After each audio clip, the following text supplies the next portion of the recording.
Oi, vamos dar continuidade? Nós estamos ainda no capítulo 1 do livro Jesus, o maior psicólogo que já existiu.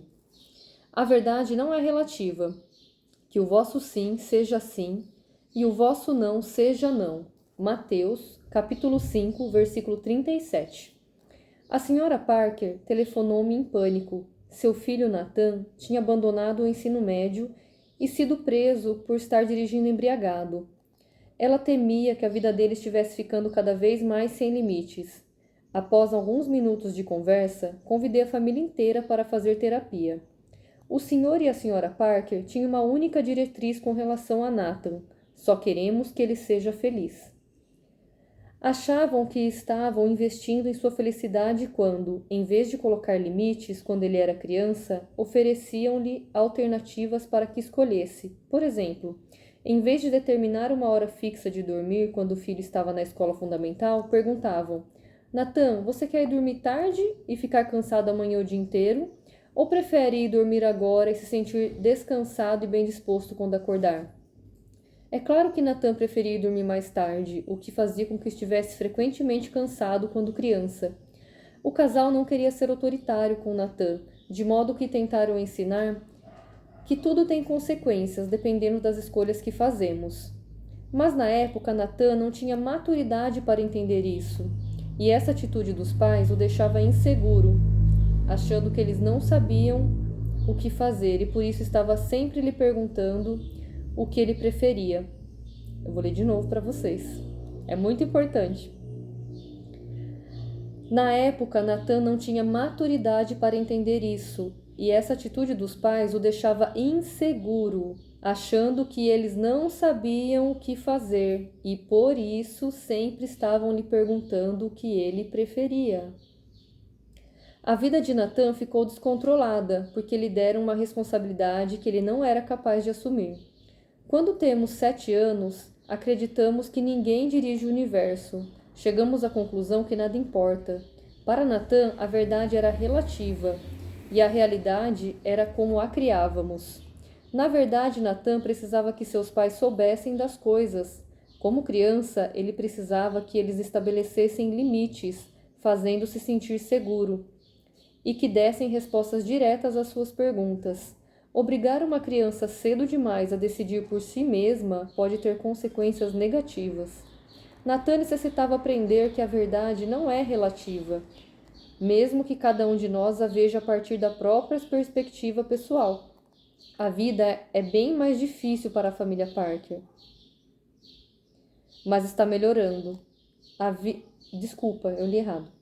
A vida ainda é bem difícil para a família Parker, mas está melhorando. A senhora Parker e o senhor Parker admitiram que desejam outras coisas para Nathan, além das que já lhe transmitiram. Eles querem que o filho seja respeitoso, responsável e uma companhia agradável. Eles sempre desejaram isso, mas achavam que impor os seus desejos ao filho prejudicaria a felicidade dele. No entanto, à medida que os pais são mais claros com relação ao que querem dele, Nathan está se tornando um rapaz mais feliz. Respeitar o ponto de vista um dos outros não significa que tudo é relativo. Acreditar que a verdade é relativa e que nada realmente importa é exatamente o oposto que Jesus ensinou. Mas tudo é importante. O que ocorre é que, apesar da verdade ser absoluta, nós a percebemos de forma relativa. Por isso que Jesus disse: Eu sou a verdade. João 14, versículo 6. Ele sabia que não compreendemos objetivamente as verdades mais profundas da vida. Nós nos aproximamos dela. Sempre interpretamos o que percebemos, o que significa que nunca somos realmente objetivos a respeito de nada. Acreditar que a verdade é relativa significa afirmar que não existe uma verdade objetiva, de modo que cada um pode fazer o que quiser. Jesus ensinava a fazer do nosso sim um sim, porque queríamos que fossem pessoas de convicção. Princípio espiritual. Acreditem na verdade com convicção. Aproxime-se dela com humildade. Vou ler de novo. Acreditem na verdade com convicção. Aproximem-se dela com humildade. Eu vou dar continuidade. Humildade não é passividade. Se alguém te ferir na face direita, oferece também a outra. Mateus, capítulo 5, versículo 39. Frequentemente chamamos de humildes as pessoas passivas. É uma maneira de encontrar algo amável para se referir àqueles que, na verdade, consideramos bastante incapazes. Raramente admiramos a humildade, porque a consideramos o oposto de agressividade, que associamos ao sucesso. Jesus, no entanto, tinha uma visão diferente da humildade. Ele disse: agora que eu, vosso Senhor e Mestre, vos lavei os pés, também vós deveis lavar os pés um dos outros. João, capítulo 13, versículo 14. Jesus não se fez humilde na presença dos outros porque possuía uma baixa autoestima. Ele escolheu servir seus apóstolos porque tinha consciência de quem ele era. Jesus era suficientemente confiante para assumir o papel de servidor. Ele sabia que o status e o poder não tornam uma pessoa importante.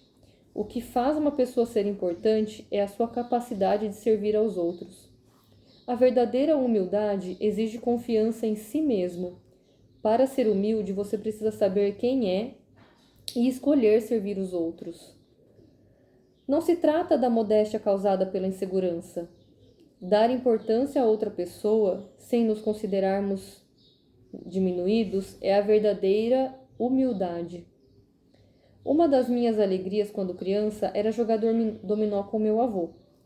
Ele levava o jogo muito a sério.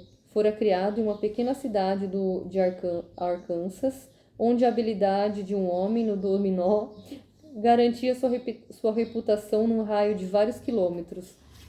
Um dia, na tentativa de ganhar a partida, agi impulsivamente, procurando ver as peças do meu avô.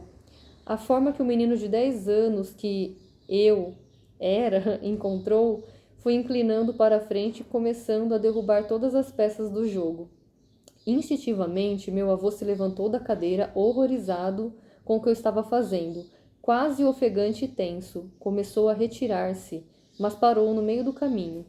Com a mesma rapidez com que se erguera, inverteu o movimento e lentamente voltou a se sentar com um sorriso de quem sabe das coisas. Pediu-me para ajudá-lo a recolher as peças a fim de retomarmos o jogo. Na hora achei esse comportamento estranho, e só muito mais tarde vim entender o que ele significava. Embora estivesse lutado para chegar onde estava na vida, meu avô sabia que ganhar não era tudo. Para ele, o objetivo de qualquer jogo não era conseguir o maior número de pontos, era jogar de maneira a obter o maior respeito possível do oponente. Lembro-me daquele jogo de dominó com meu avô porque ele se tornou um símbolo do nosso relacionamento. O importante para ele não era parecer capaz. Ao contrário, era fazer com que eu me sentisse capaz. Ele deixou de brigar comigo quando derrubei as peças do jogo, não porque fosse passivo, mas para me ensinar algo a respeito da humildade. Foram necessários muitos eventos desse tipo na minha vida para que eu pudesse entender isso. Então, tenha paciência com as crianças. A gente precisa ter paciência com as crianças e ensinar esses valores para elas, esses princípios para elas. Mas meu avô ensinou-me de uma forma muito poderosa o que é a humildade. Ele a praticou concretamente.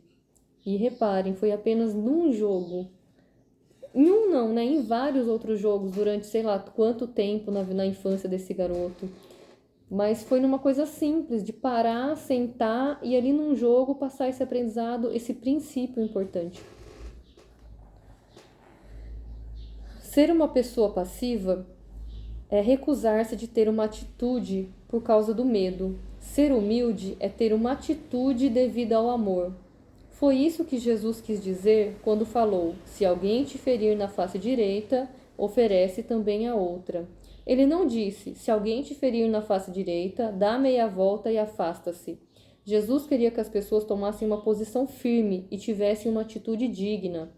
O que ele estava transmitindo é que o amor é mais forte do que o ódio. Se as pessoas atacarem você por ódio, procure amá-las até a morte. Jesus viveu esse preceito literalmente em sua vida. Ele preferiu uma vida mais curta e repleta de humildade e amor do que uma existência mais longa e cheio de medo e passividade. Princípio espiritual. A humildade é a força sob controle.